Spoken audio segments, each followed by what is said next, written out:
Hello all, and welcome back to Time to Dice Character Creation, where we make your favorite fictional characters in Pathfinder 2nd Edition. Today, we're building Toph Beifong, the hard-hitting, smack-talking, earth-bending powerhouse of Team Avatar. Born into wealth and nobility in the Earth Kingdom, Toph had everything money could buy, except for freedom. She was born blind, and her overprotective parents kept her sheltered from the world. But Toph wasn't one to be caged. She ran away and learned earthbending from the original masters themselves, Badgermoles.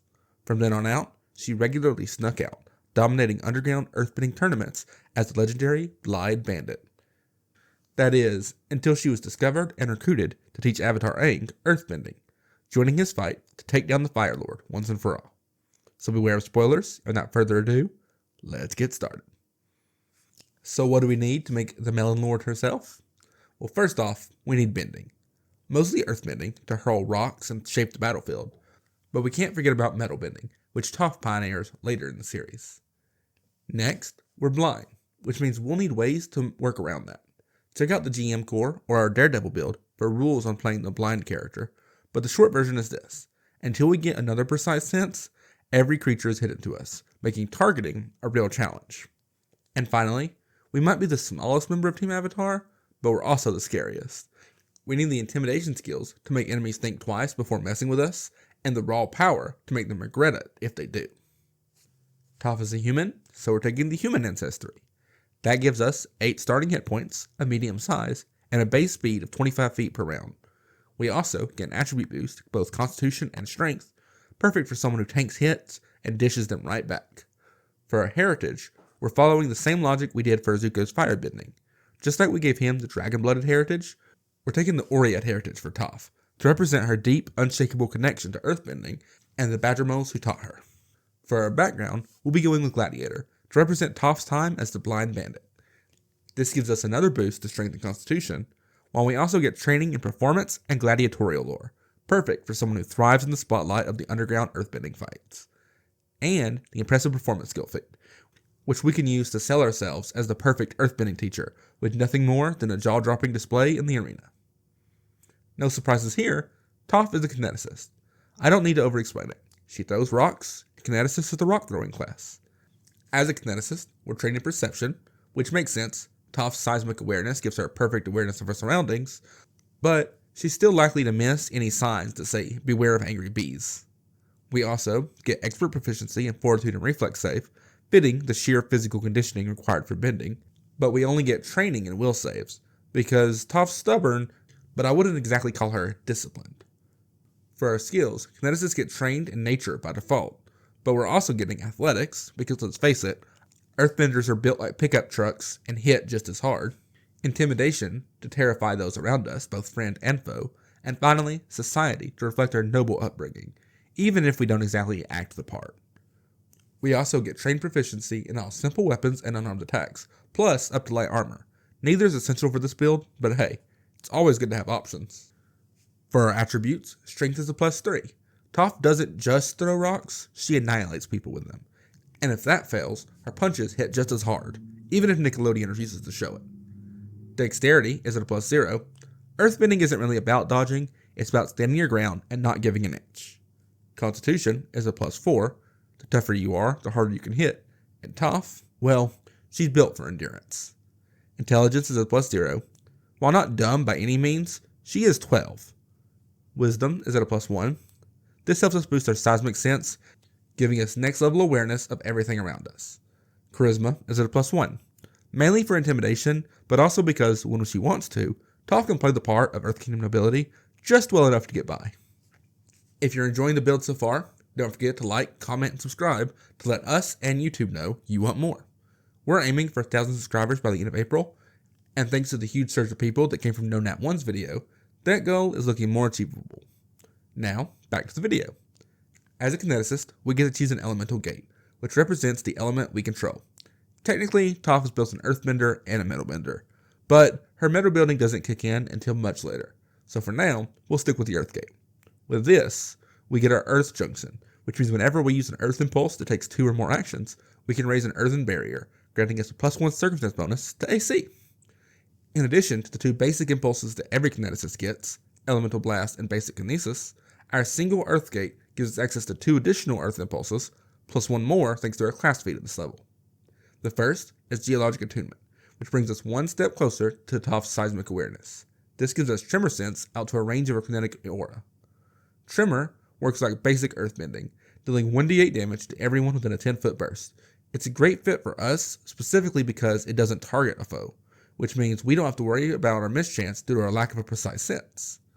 Next, we get Armor and Earth, which lets us surround ourselves with Earth to gain a +4 item bonus to our AC, and resistance to slashing damage. The trade-off is we get a -5-foot penalty to our speed, but it's a small price to pay for the added defense.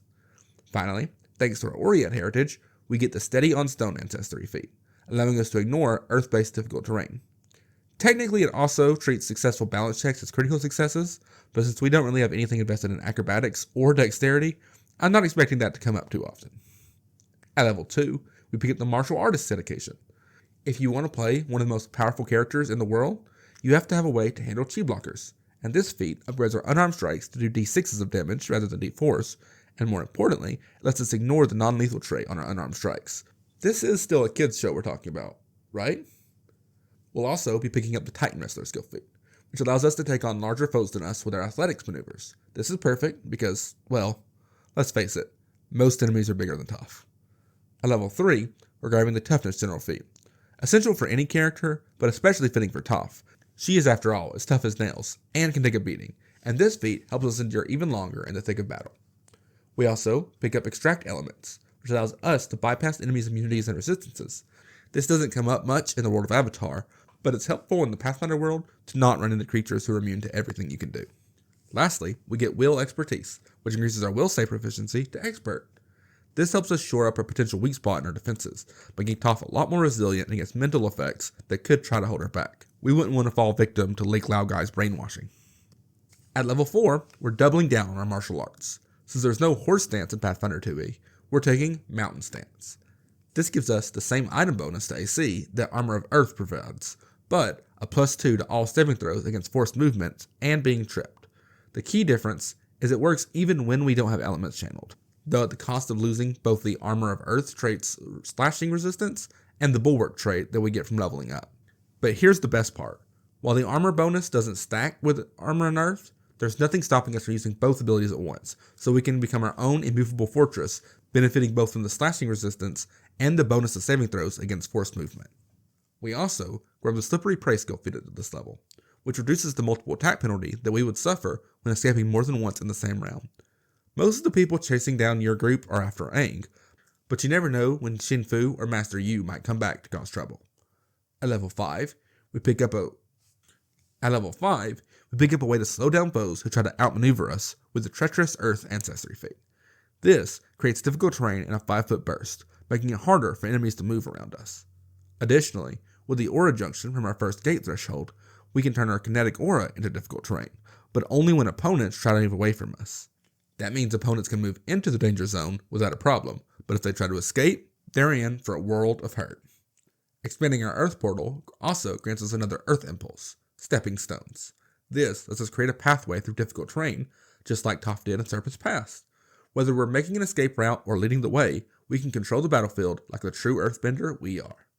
At level 6, we pick up the Weight of Stone feat, which lets us throw a huge rock and deal significant damage, and if we're lucky, it even knocks a foe out of the sky.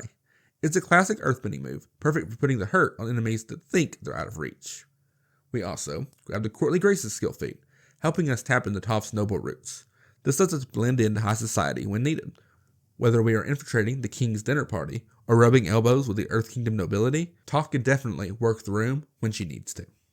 At level 7, we pick up Incredible Initiative, giving us a +2 bonus to all of our initiative rolls. It's tough to surprise someone who has 360-degree field of view and can see through stone. Toph's always ready to make the first move. We also get Kinetic Durability, boosting our Fortitude save to Master and upgrading all successful Fortitude saves to critical successes. This makes Toph even harder to knock down or control. Finally, we get Kinetic Expertise, increasing our class DC to Expert. This makes our attacks harder to avoid, ensuring that when Toph strikes, she hits. Though not the strike action. That's a different thing entirely. At level 8, we pick up the Mountain Stronghold feat, allowing us to take an action while in mountain stance to further increase our AC.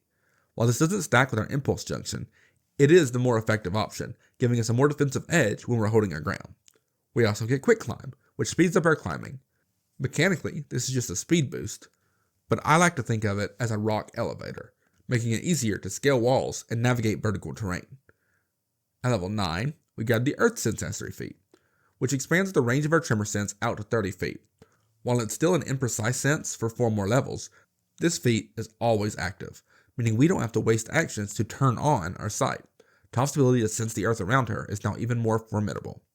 We also get our second gate threshold at this level, expanding our portal and gaining Earth Impulse Swim Through Earth, granting us a burrow speed equal to our land speed.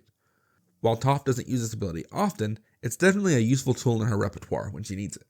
At this level, we also unlock the critical effect of all of our elemental blasts. Now, when we critically hit with an elemental blast, we can earthbend the ground beneath their feet, knocking them prone.